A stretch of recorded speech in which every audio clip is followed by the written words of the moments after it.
السلام علیکم ورحمۃ اللہ وبرکاتہ۔ بسم اللہ الرحمن الرحیم۔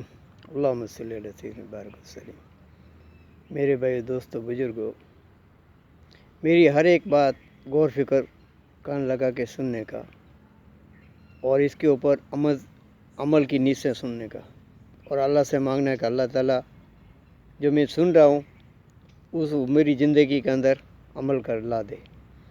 دیکھو، ایک سنت زندہ کرنے میں 100 شہیدوں کا ثواب ہے۔ اس دور میں نے وضو کے بارے میں بتایا، غسل کے بارے میں بتایا، اب تھوڑا پیٹ کے بارے میں بتاؤں۔ ہمارے نبی پاک صلی اللہ علیہ وسلم کا سنت طریقہ کھانے کا کیا ہے اور یہودیوں کا کیا ہے، عیسائیوں کا کیا ہے۔ عیسائی کیسے کھاتے ہیں؟ دنیا کی باتیں کرتے کرتے کھائیں گے، یہودی خاموشی سے کھائیں گے، اور نبی پاک صلی اللہ علیہ وسلم کی امت جو ہے وہ اللہ کا ذکر کرتے کرتے کھائیں گے۔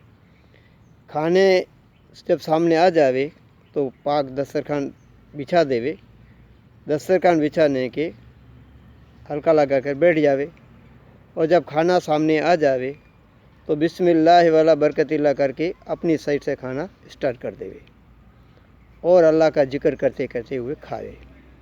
کھانے کے اندر کبھی عیب نہ لگاوے، جل کر کبھی بھی نہ جلا ہوا نہ کھائے اور تکبر سے بھی نہ کھاوے، اور کھانے کے اندر کوئی بھی عیب نہ لگائے۔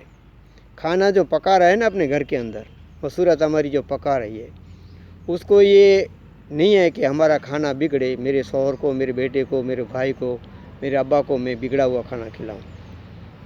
دعوے میں، پریشانی میں کھانا پکاوے تو اپن کو معلوم پڑے کہ کھانا پکانا کتنی تکلیف ہے، تو کھانے میں عیب نہ لگاوے۔ کسی کے دل کے اوپر ٹھیس لگانا بڑا گناہ ہے، تو ان کے دل کے اوپر ٹھیس لگے گی کہ میں نے اتنی قربانی سے پکایا پھر بھی کھانا بگڑا میرا، تو ہمارے عیب لگانے کے اوپر عیب نہیں لگانے کا، اپنے سائڈ سے کھانے کا، اللہ کا ذکر کرتے ہوئے کھانے کا۔ اور کھانے کے اندر بھی سمجھ لو اگر دعا بھول جائے، بسم اللہ والا برکت اللہ بھول جاوے تو بسم اللہ اول و آخر پڑھ لے، اور کھانا کھانے کے بعد کی دعا ہے وہ پڑھ لے، الحمدللہ الذی اطعمنا واسقانا من الماء برابر، یہ دعا پڑھ لے۔ اور کھانا جب کھاوے تو اپنی سائڈ سے کھاوے۔ کھانے میں بازو میں کوئی پڑا ہو اس کو قرات معصوم ہے، جیسے بعض لوگ ایسے کرتے تو دوسروں کو اچھا نہیں لگ رہا ہے، تو کھانے کے اندر میری وجہ سے کوئی آدھا کھائے اٹھے نہ، اس کا بھی غور فکر کرنا چاہیے۔ اور کھانا اگر دانہ کوئی بیچ میں گر جاتا ہے تو اس کو ہاتھ میں اٹھا کے سیدھے ہاتھ میں رکھ کے کھا لینا چاہیے۔ اس میں تکبر ٹوٹتا ہے، اس سے نیک صالحین اولاد پیدا ہوتی ہے، تو وہاں ہمارا شیطان کیا کہتا ہے، ہٹ چھوڑ دے، اور کھانا بگڑتا ہے۔ کھانا بگڑنا نہیں چاہیے۔ ہاتھ سے کھاوے، ایسے ہاتھ میں اٹھا کے جاوے، ہاتھ میں یہ اس ہاتھ سے اٹھا دے، اور ہاتھ میں بیچ میں یہ چھاٹے بھی نہ، یہ سب غلط ہے، یہ ہمارا طریقہ نہیں ہے، یہ یہودیوں کا طریقہ ہے یوں ہی چھاٹنے کا، سمجھے۔ اور کھانا کھاتے ہی وقت کسی سامنے بات چیت نہیں، فرض بات ہے کر لے، فرض بات نہیں ہے تو پھر سیدھا اللہ کا ذکر، الحمدللہ، سبحان اللہ، ماشاء اللہ، اللہ اکبر، واہ اللہ واہ، سبحان تیری قدرت، الحمدللہ، اللہ کا ذکر کرتے ہوئے کھاوے۔ کھانے کے اندر اتنا خیال رکھے، اتنا پیٹ بھر کے نہ کھاوے، پھر ڈکارے کھٹی کھٹی ڈکارے آنے لگے۔ کھانے میں 3 بھاگ کرے، کھانے کا بھاگ، پیٹ کے 3 بھاگ کیا ہے، کھانے کا، ہوا کا اور پانی کا۔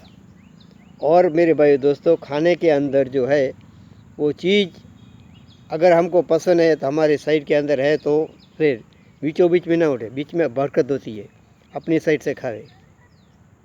اور کھانے میں میرے بھائی دوستو مسورات کو بول دے کہ جو کھانا ہے نا، کھانا اپن کھانا اتنا رکھے کہ بازو میں کسی کو دینا تو دے سکتے، اتنا زیادہ نہ بناوے کہ بھی گٹر میں پھینکنا پڑے۔ اور رات کو یہ کھانے کے جو برتن ہے اس کو صاف کر کے رکھے۔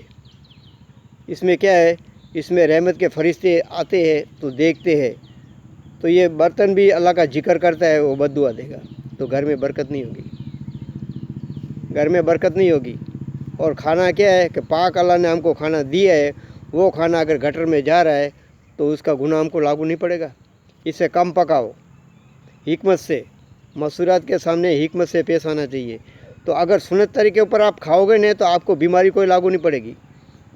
ہر جگہ پیٹ کی بیماری، گیس کی بیماری، ڈائبٹیز کی بیماری کہاں سے آئی؟